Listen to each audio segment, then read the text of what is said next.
அஸ்ஸலாமு hi friends. இன்னைக்கு 10th +1 result.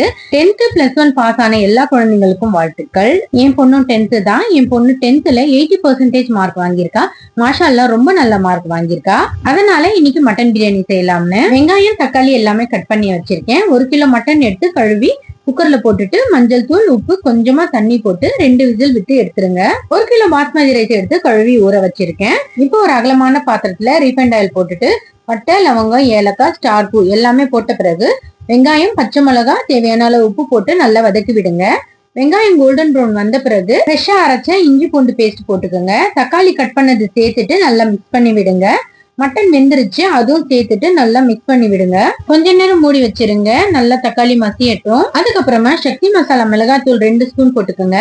தயிர் 1 கப், ஒரு பெரிய லெமன் பிழிஞ்சுக்குங்க. தயிர் லெமன் போடுறதுனால பிரியாணியோட டேஸ்ட் ரொம்பவே நல்லா இருக்கும். வேற எந்த மசாலாவும் ஆட் பண்ண வேண்டாம். அரிசிக்கு தகுந்த அளவு தண்ணி போட்டுட்டு கொத்தமல்லி புதினா சேர்த்துட்டு நல்லா கிளறி விடுங்க.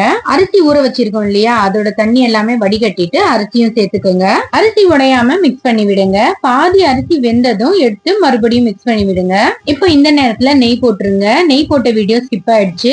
நெய் போட்டுட்டு 10 நிமிஷம் தம்ல வச்சிருங்க. பிரியாணி தம் ஆகிறதுக்குள்ள நம்ம தயிர் பச்சடி செஞ்சுக்கலாம்.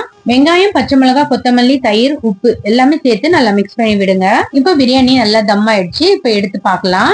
அரிசி உடையாம நல்லா உதிரி உதிரியா இருக்கு. இன்னைக்கு வெள்ளிக்கிழமையும் என் பொண்ணு பாஸ் ஆனதுக்கும் ஒரு பிளேட் பிரியாணி எடுத்து வச்சுட்டு நாங்களும் சாப்பிட்டாச்சு.